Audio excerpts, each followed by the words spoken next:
Alright, welcome to the course on engineering dynamics, and in this video we'll be doing some sample problem on the work and energy methods. So the problem is taken from Bedford and Fowler. Right, so the problem is this. Right. Okay, so it says that the 180 kilogram container A in the figure starts from rest at position S equal to 0. The hydraulic cylinder exerts a horizontal force on the container that is given as a function of position by the force 700 minus 150 S. So the force is in Newton. The coefficient of kinetic friction between the container and the floor is 0.26, and we are asked what is the velocity of the container when it has reached the position S equal to 1 meter. So basically the problem is there's an object here, and then this one is the hydraulic cylinder. So it pushes this object A to this direction in the S direction. So if this is at rest and then it moves 1 meter, what is the velocity of the container? All right.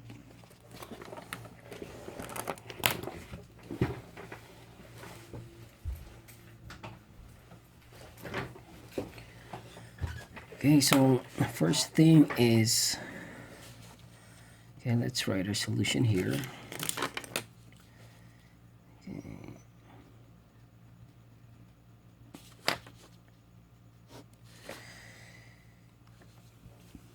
Okay, so for the solution, we'll write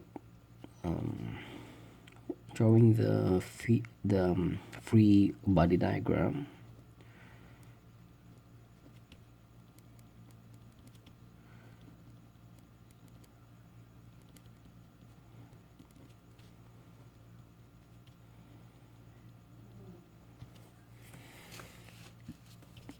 Okay, so let's draw it here. 1, 2, 3, 4.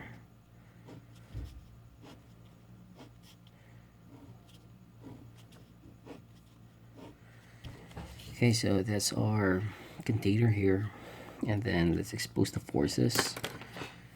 So we have a force here, and the equation is F is equal to 700 minus 150 S. Right, and then we also have what's given is the mass. So let's just write mass. It's equal to 180 kilogram. So if you multiply that by the 9.81, then we can get the weight.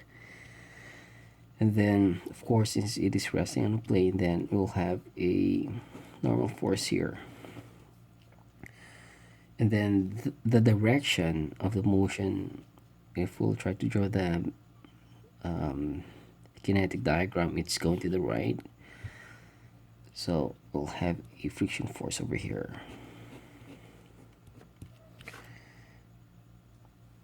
Right, so I think that's all. So let's write now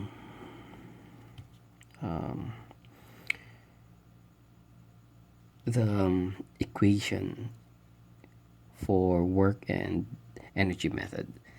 So recall that we are going to use this one. FDS is equal to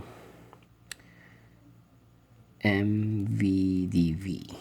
All right, so the right hand side is the kinetic energy, and then the left hand side is the work done on the object. So I think we'll solve first for the we'll try to have a summation of forces in the vertical direction, because we are going to need the value of normal force here, because F is equal to mu, the coefficient of friction, times the normal force. So we are going to need this one first. So let's do summation of forces along the y direction. So since there's no acceleration, this container doesn't go up or down. So meaning there's no acceleration, it's just actually zero. So assuming that upward is positive, doesn't matter. What we'll get is that the normal force is equal to the weight of the object. So these are just the two forces. So the weight of the object is 180 kilogram times 9.81. Right, so the units, I usually don't write it, as long that we know that this is we're in the standard units. Like for example, this one is in kilograms and then this one is in meter per second squared, so therefore the unit for the normal force would be in Newton. Okay, so 180, let's try to solve here. 180 times 9.81, so we get 1765.8 newtons. Okay, so take note, this one is the unit, this one is the normal force. Okay, so next is, let's try to solve the left hand side first, this one. Okay, or maybe we'll just do this one, the summation of forces along the x direction. So summation of forces along the x is equal to the forces, which is 700 minus 150s, okay, minus the friction force.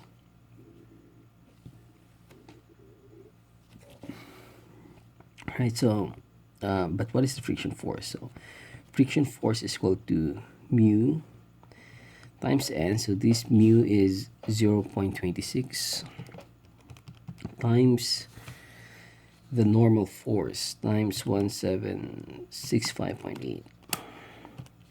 Right, so the value of the friction is 459. 59, of course, that's in Newton.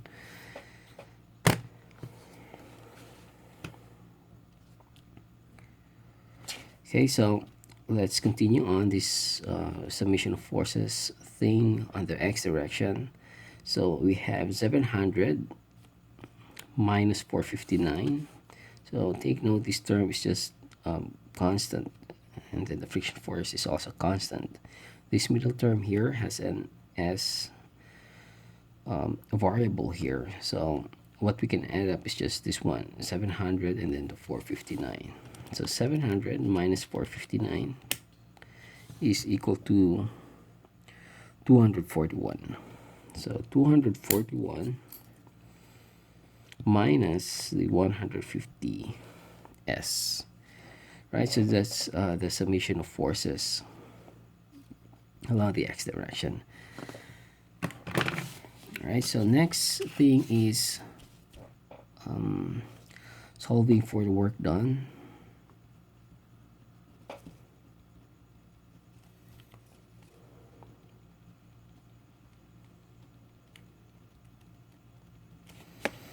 Okay, so recall that the equation for the work is summation of forces along the x times the distance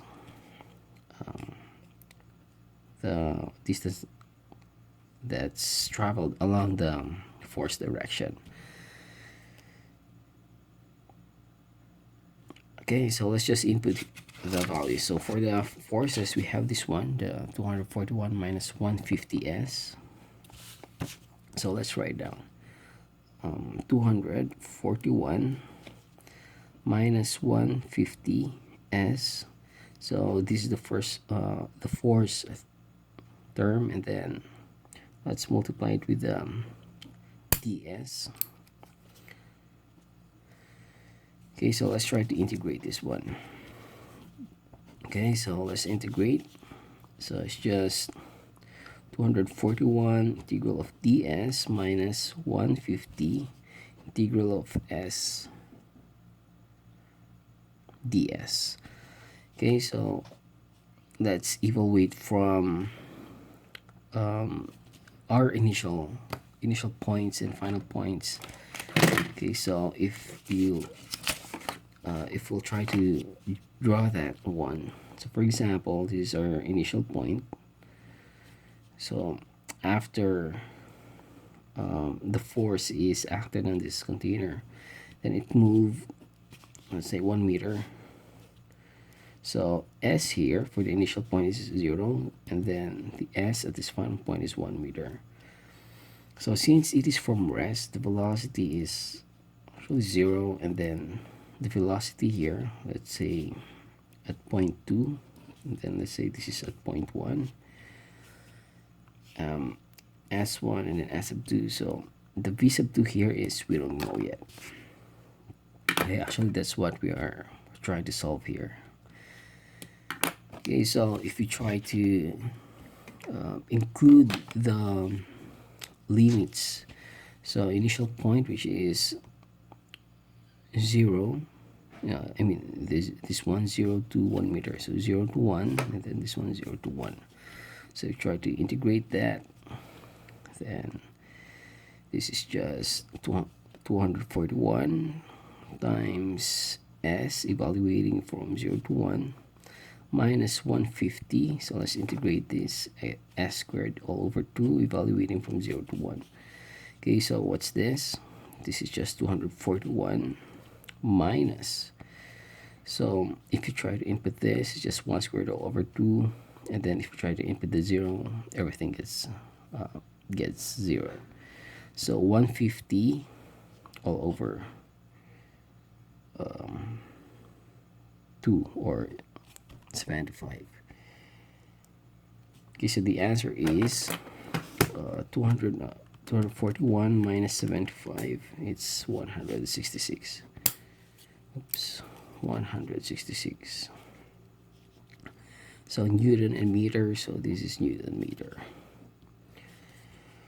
Right, next, solving for the kinetic energy part.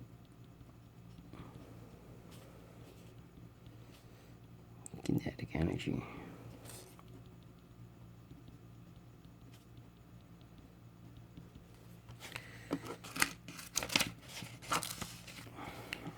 Alright, so the kinetic energy part, this is it. The mvdv.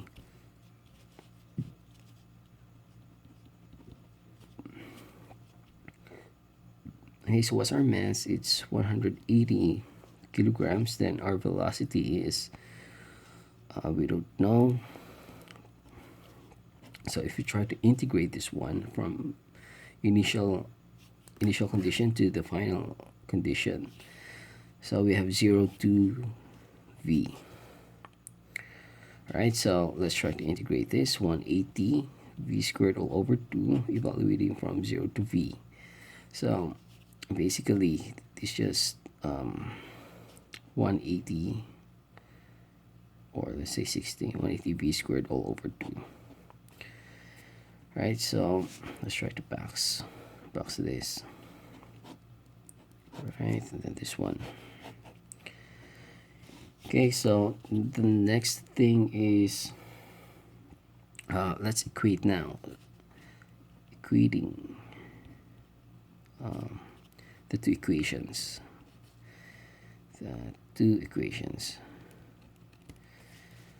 Okay, so what we're trying to do here is this one. So this is actually the overall work energy principle. So the work is equal to the work done on the object is just equal to the change in the kinetic energy in the object. So let's just equate this one. So 166 is equal to the right hand side, which is 80 v squared all over 2. So we can now solve for v. Okay, 2 times 166 divided by 180. Alright, square root. Alright, so v is equal to 1.36 meter per second. Okay, so let's have a review on the process that we did. So first, what we did is to draw the free body diagram to just expose the forces so that we can be guided in our analysis. So this is the equations or the governing equations that we should follow. Alright, so summation force times this differential distance is equal to the kinetic energy here. But we're just referring, or this equation is just referring with this problem, it's just referring on the motion or work done along the x-axis. Okay, so what we did actually is we first sum up forces along the y direction. It's simply because we need the value of this normal force. So once we have this normal force, then we can get the value of the friction force. Right, so after we got the summation of forces along the y, then what we did is to sum up forces along the x, and then we got this one, and then as a whole, the work done, the forces times the distance, actually say differential distance. So we try to integrate everything here, and then this is the answer, 166 Newton per meter. And then this one, so for the right hand side, we'll try to solve this one. So we have the value of the mass, the velocity, we only have the initial condition, and the final condition is that's what we are actually solving for. So we integrate, and then this is it. And then if we equate the two terms, if we equate the work done and the kinetic energy, we can solve for the velocity, which is 1.36 meter per second. Right, so in the next video, we'll do another sample problem on the work and energy equation. See you in the next video.